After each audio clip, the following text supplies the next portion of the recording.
بسم اللہ الرحمن الرحیم۔ السلام علیکم، میرے چینل میں خوش آمدید۔ پھر شادی کو 4 دن ہوئے تھے جب میری ساس کہنے لگی اب بہو کا میٹھے میں ہاتھ ڈلوا لیتے ہیں۔ وہ مجھے کچن میں لے گئی، میں مہندی بھرے ہاتھوں سے کھیر بنانے لگی۔ جیسے ہی کھیر بن کر تیار ہوئی، میں نے اپنی ساس کو بتا دیا تھا کہ میں نے کھیر پکا دی ہے۔ یہ سن کر وہ خوش ہوئی تھی کہ میں نے اتنی جلدی کھیر بنا کر تیار کر لی۔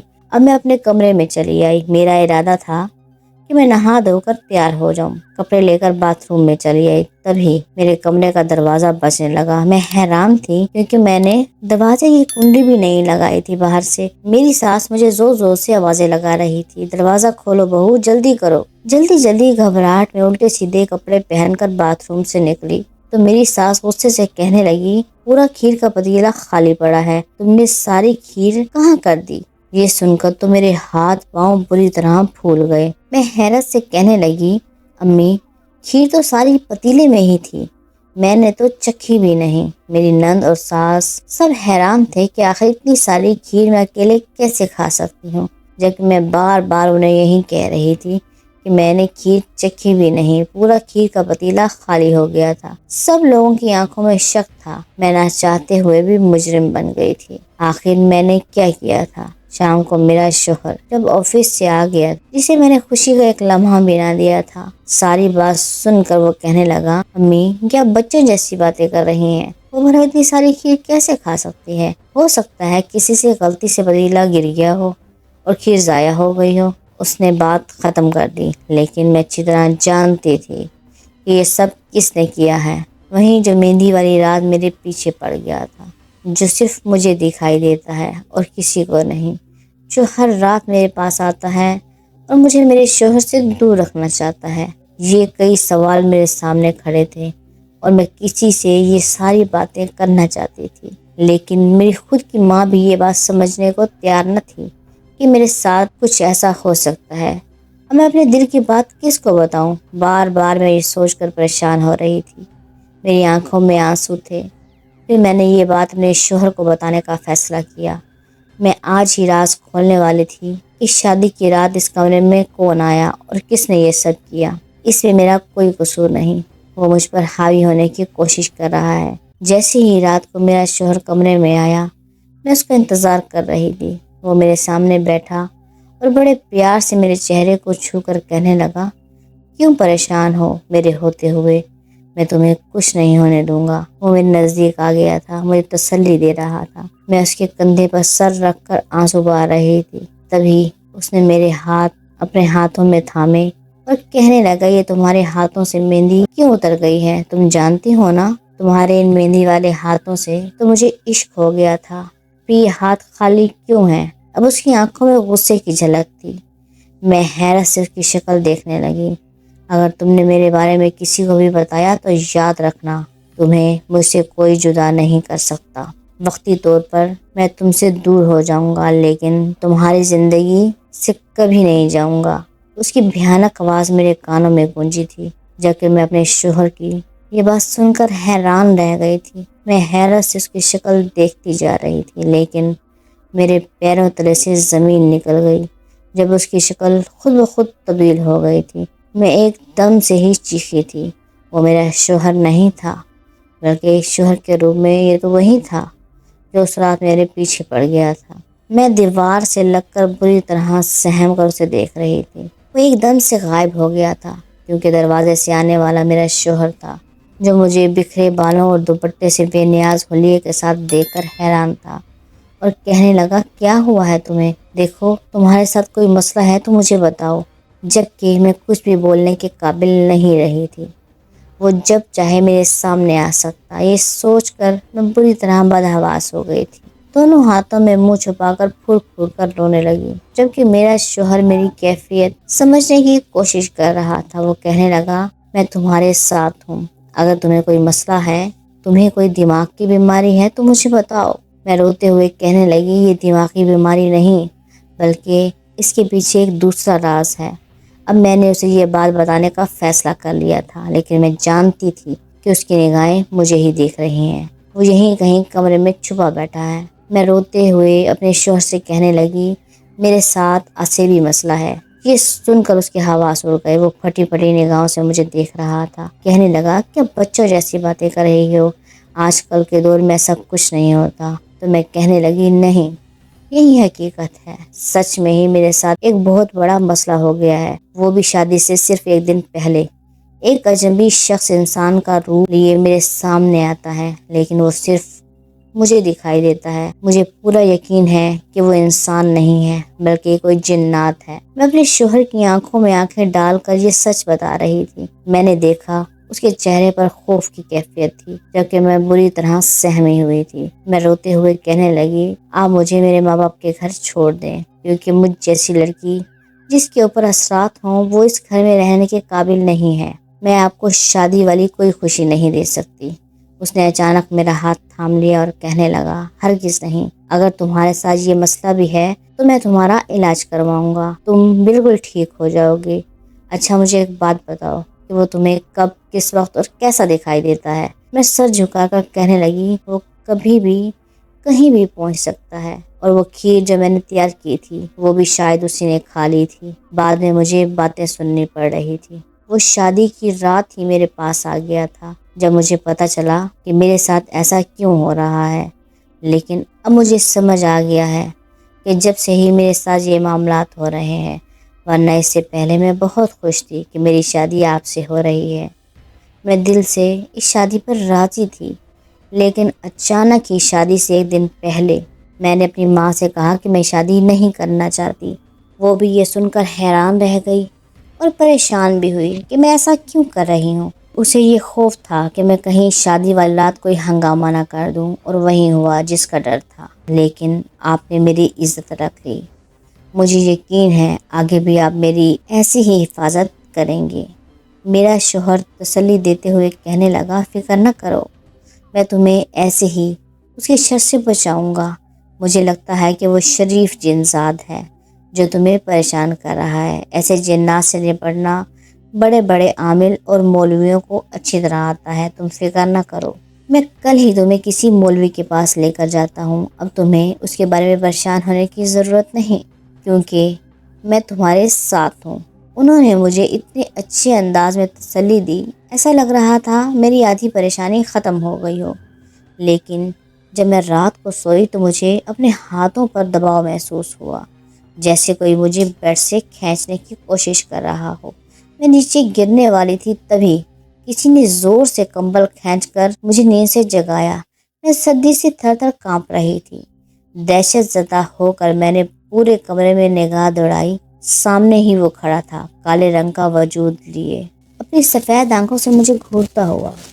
میں اپنے شوہر کو جگانے کی کوشش کر رہی تھی، لیکن میرے حلق سے آواز ہی نہ نکلی۔ تبھی وہ میرے کان میں سرگوشی کرتے ہوئے کہنے لگا، اگر تم کل مولوی کے پاس گئی تو میں تمہیں تمہارے گھر والوں کے خلاف کر دوں گا، یا پھر وہ تمہارے خلاف ہو جائیں گے اور پھر تمہیں دھکے دے کر اس گھر سے نکال دیں گے۔ اب میں بری طرح سہم گئی تھی۔ پھر اس نے ایک دم سے میرے دونوں ہاتھ جکڑ لیے، ایسا لگ رہا تھا جیسے کسی انگارے نے میرے ہاتھوں کو چھو لیا ہو۔ وہ مجھے کہنے لگا، ان ہاتھوں پر کل تک مہندی ہونی چاہیے، میں مہندی سے خالی ہاتھ نہ دیکھوں۔ یہ کہتے ہوئے وہ میرے سامنے سے غائب ہو گیا تھا، جبکہ میں رات کو بیٹھ کر پھوٹ پھوٹ کر رو رہی تھی۔ میرا شوہر بے خبر سو رہا تھا۔ میں بھی نہیں چاہتی تھی کہ وہ نیند سے بیدار ہو، مجھ سے سوال و جواب کرے، لیکن صبح اس کی آفس کی چھٹی تھی، اس لیے وہ مجھ سے کہنے لگا، میں تمہیں مولوی کے پاس لے چلتا ہوں، جلدی سے تیار ہو جاؤ۔ لیکن مجھے اس جنزات کی رات والی دھمکی اچھی طرح یاد تھی۔ وہ کچھ بھی کر سکتا تھا، وہ بہت طاقتور تھا۔ میں نے مولوی کے پاس جانے سے صاف انکار کر دیا۔ میں بہت زیادہ ڈری ہوئی تھی، جبکہ اپنی نند کو کہنے لگی، میرے ہاتھوں پر مہندی لگا دو۔ وہ حیرت سے اپنے بھائی کو دیکھ رہی تھی، پھر مجھے سمجھاتے ہوئے کہنے لگی، بھابھی ابھی آپ کی طبیعت ٹھیک نہیں ہے، مہندی لگانا ٹھیک نہیں۔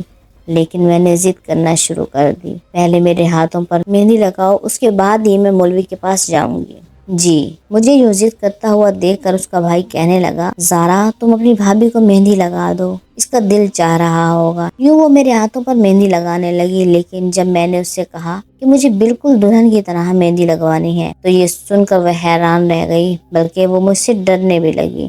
شاید میرے سارے سسرال والوں کو خبر ہو گئی تھی کہ میں آج کل ٹھیک نہیں ہوں، شاید میں شروع سے ہی ایسی ہوں۔ پھر مجھے بھی اپنے شوہر پر بھی غصہ آیا، کہیں اسی نے تو سب کچھ بتا تو نہیں دیا کہ میرے ساتھ یہ مسئلہ ہے۔ پھر مہندی سوکھ گئی، مہندی کا کلر بہت ہی اچھا آیا، مہندی سے سجے ہاتھ بہت ہی حسین لگ رہے تھے، میں بار بار اپنے ہاتھوں کو دیکھ رہی تھی۔ پھر الماری سے ایک خوبصورت جوڑا نکال کر میں تیار ہو گئی، میں نے لمبے لمبے بال اپنی پشت پر بکھیر دیے تھے۔ تبھی میرا شوہر اندر آیا، وہ مجھے دیکھ کر مسکرا رہا تھا۔ میں غصے سے اسے کہنے لگی، آپ نے سب کو بتا دیا ہے کہ میں ایک آسیب زدہ لڑکی ہوں، اگر میں اتنی ہی بری ہوں تو آپ مجھے میرے گھر چھوڑ آئیں۔ یہ سن کر وہ حیران ہوا اور کہنے لگا، نہیں، میں نے کسی کو بھی نہیں بتایا، میں اتنا بیوقوف نہیں جو اپنے کمرے کی باتیں سب کو بتاؤں گا، بلکہ ان سب کو تو تم پر شک ہے، لیکن تم نے مولوی کے پاس جانے سے انکار کیا تو مجھے بہت دکھ ہوا۔ دیکھو، آج ہی میری چھٹی ہے، کل میں آفس چلا جاؤں گا،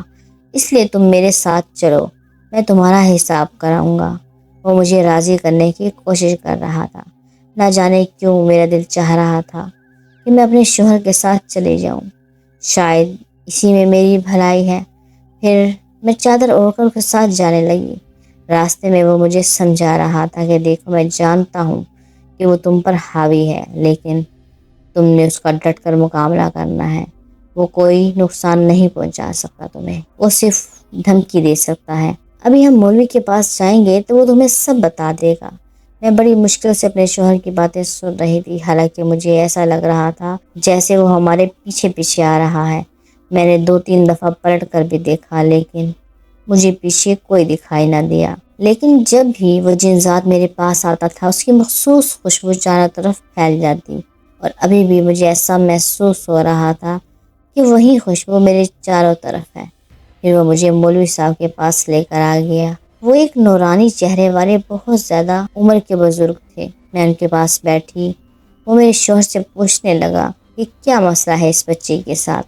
میرے شوہر کہنے لگے، مولوی صاحب، میں نے آپ کو بتایا تھا ان کے بارے میں، یہ میری بیوی ہے، اسے غیر فطری چیز دکھائی دیتی ہے جو اس پر بری طرح حاوی ہو جاتی ہے، اور پھر یہ وہی کرتی ہے جو وہ چاہتا ہے۔ مولوی صاحب کہنے لگے، دیکھو، بعض دفعہ ہم ایسی جگہ اور ایسے راستوں سے گزرتے ہیں، یہ چیزیں ان جگہوں پر موجود ہوتی ہیں، اس لیے ہمیں آنے جانے میں احتیاط کرنی چاہیے، اور خاص طور پر نوجوان لڑکیاں تو ان چیزوں سے گریز کریں، لیکن انہیں خبر نہیں ہوتی کہ ان کے ساتھ کیا ہونے والا ہے۔ خیر ہے، میں ابھی پتہ لگا لوں گا کہ وہ چیز کیا ہے اور کیوں تمہاری بیوی کو تنگ کر رہی ہے۔ اب تم دونوں کی زندگی میں صرف خوشیاں ہی خوشیاں ہوں گی، اس لیے زیادہ پریشان ہونے کی ضرورت نہیں۔ میں مولوی صاحب کے سامنے بیٹھی تھی، لیکن مجھے شدید گھبراہٹ ہو رہی تھی، ایسا لگ رہا تھا جیسے وہ مجھ سے بدلہ لینے کے لیے آئے گا۔ میں مولوی کے پاس کیوں آئی ہوں؟ اس نے مجھے منع کیا تھا۔ پھر میرے چہرے پر گھبراہٹ دیکھ کر مولوی صاحب کہنے لگے، وہ تمہارا کچھ بھی نہیں بگاڑ سکتا، کیونکہ وہ جانتا نہیں کہ کلام پاک کی طاقت کیسی ہے۔ جہاں تک مجھے لگتا ہے کہ وہ ایک سرکش جنزادہ ہے، تبھی تو انسانوں کی دنیا میں آ کر وہ نوجوان لڑکیوں کو پریشان کر رہا ہے، ورنہ کسی نیک جنات کی اتنی جرت نہیں ہوتی۔ میں ان کے منہ سے یہ بات سن کر حیران رہ گئی، انہیں سب کچھ پتہ چل گیا تھا۔ پھر انہوں نے مجھے گھر بھیج دیا اور 2 دن بعد مجھے لانے کو کہا۔ مولوی صاحب نے کہا، جب تک میں حساب کر کے سب کچھ پتہ لگا لوں گا۔ پھر راستے میں اپنے شوہر سے کہنے لگی، کہیں آپ نے اپنے گھر والوں کو تو یہ سب نہیں بتا دیا؟ پھر وہ میرے بارے میں کیا سوچیں گے کہ میں ایک ایسی لڑکی ہوں جس پر اثرات ہیں۔ میرا شوہر کہنے لگا، تمہیں دیکھتے ہی مجھے تم سے محبت ہو گئی تھی۔ شاید تمہیں معلوم بھی نہیں ہے کہ جب تم کالج میں پڑھتی تھی تو میرا آفس سامنے ہی ہوتا تھا، اکثر میں تمہیں کالج سے چھٹی کے وقت نکلتے ہوئے دیکھتا تھا۔ میں نے شروع سے ہی سوچ لیا تھا کہ میں تم سے ہی شادی کروں گا، تم بہت پہلے کی محبت ہو میری، تمہیں اتنی آسانی سے نہیں چھوڑوں گا اور کبھی نہیں چاہوں گا کہ تم مجھ سے جدا ہو۔ آج انہوں نے حقیقت بتا دی تھی، جبکہ میں حیران تھی کہ وہ مجھ سے اتنی زیادہ محبت کیسے کر سکتے ہیں، یہ جانتے ہوئے بھی کہ میں نے ان کے ساتھ کیا سلوک کیا ہے شادی کی پہلی رات اور اس کے بعد بھی۔ جبکہ میں حیران تھی کہ وہ مجھ سے اتنی زیادہ محبت کیسے کر سکتے ہیں، یہ جانتے ہوئے بھی کہ میں نے ان کے ساتھ کیا سلوک کیا تھا شادی کی پہلی رات بھی اور اس کے بعد بھی۔ میں نے سوائے لڑائی جھگڑے اور ان سے ناراضگی دکھانے کے کچھ بھی نہیں کیا تھا، اور میں خوش تھی کہ خدا نے میرے نصیب میں ایک اچھا ہم سفر لکھ دیا ہے جو ہر موقع پر میرا ساتھ دینے کے لیے تیار ہے۔ ہم دونوں گھر آئے۔ میری ساس بار بار پوچھ رہی تھی کہ مولوی صاحب نے کیا کہا۔ میرا شوہر کہنے لگا اسے بری طرح نظر لگی ہے، اسی کا علاج کر رہا ہے مولوی صاحب۔ اس نے مجھے اشارے سے منع کر دیا کہ میں کسی کو یہ حقیقت نہ بتاؤں۔ اب میں کوشش کر رہی تھی کہ 5 وقت کی نماز پڑھوں اور جنات کو خود پر حاوی نہ ہونے دوں۔ میں اکیلے کمرے میں بیٹھتی بھی نہیں تھی بلکہ گھر کے کام کاج نپٹاتی رہتی تھی۔ میں کوشش کرتی کہ خود کو اکیلا نہ چھوڑوں، اس لیے میں ہر وقت اپنی ساس اور نند سے باتیں کرتی رہتی تھی۔ وہ دونوں بھی حیران ہوتی کہ پہلے تو اپنے کمرے سے باہر نہیں نکلتی تھی اور اب کمرے میں جانے سے بھی ڈرتی ہے۔ جب بھی میں کمرے میں اکیلی ہوتی مجھے ایسا لگتا جیسے وہ میرے سامنے آ جائے گا۔ 2 دن بعد دوبارہ میرا شوہر مجھے مولوی صاحب کے پاس لے جا رہا تھا، لیکن اب اس نے بہانہ بنایا تھا کہ ہم آئس کریم کھانے جا رہے ہیں۔ میری ساس کو بہت غصہ آ رہا تھا، لیکن میرا شوہر اتنی صلاحیت رکھتا تھا کہ میری خاطر وہ ہر چیز برداشت کر لے، اس لیے وہ اپنی ماں کی ناراضگی بھی برداشت کر لیتے۔ وہ مجھے لے کر مولوی صاحب کے پاس آ گیا۔ مولوی صاحب کہنے لگے اچھا ہوا بیٹا تم ہی اسے لے کر آ گئے، میں نے اس کے بارے میں سب کچھ پتہ لگا لیا ہے۔ وہ اس کے پیچھے تب سے لگا ہے جب سے اس نے مہندی لگائی تھی۔ اس مہندی کی خوشبو نے اسے دیوانہ کر دیا ہے، یہی وجہ تھی کہ اس لڑکی پر عاشق ہو گیا تھا۔ اب تم ہی بتاؤ بیٹا کیا یہ بات سچ ہے؟ میں حیران رہ گئی۔ مولوی صاحب تو بالکل ٹھیک کہہ رہے تھے۔ پھر میں سر جھکا کر کہنے لگی ہاں یہ بات حقیقت ہے۔ اس رات میں مہندی لگوا کر گھر سے واپس آ رہی تھی جب اچانک ہی موٹر بائیک خراب ہو گئی۔ وہ ایک ویران راستہ تھا، وہاں پر کوئی بھی نہیں تھا اور میں ایک درخت کے نیچے کھڑی ہو گئی۔ پہلی بار مجھے وہیں ایک عجیب سا سایہ دکھائی دیا، وہ میرے پیچھے پیچھے گھر تک آ گیا تھا۔ اس کے بعد سے ہی مجھے یہ محسوس ہونے لگا اب بھی وہ مجھے کہتا ہے کہ اپنے ہاتھ مہندی سے خالی نہ رکھو، اسے میری مہندی کی خوشبو پسند ہے۔ مولوی صاحب کہنے لگے لیکن اب میں نے اسے اچھی طرح سمجھا دیا ہے، وہ تمہیں پریشان نہیں کرے گا۔ اگر وہ دوبارہ تمہیں دکھائی دے تو تم ایک بار پھر سے اپنی بیوی کو میرے پاس لے آنا۔ اب میں اس کا مکمل علاج کروں گا اور اس سے کہوں گا کہ وہ واپس اپنی دنیا میں چلا جائے، ورنہ میں اسے ہمیشہ کے لیے اپنے پاس قید کر دوں گا۔ ہم دونوں نے مولوی صاحب کا شکریہ ادا کیا تھا۔ ایسے لگ رہا تھا جیسے میرے کندھوں سے کوئی بوجھ اتر گیا ہو۔ میں خود کو بہت آزاد محسوس کر رہی تھی۔ پھر میں اپنے شوہر سے کہنے لگی کہ اگر زندگی میں آپ جیسا شوہر مل جائے تو ہر لڑکی کی زندگی خوشیوں سے بھر جائے۔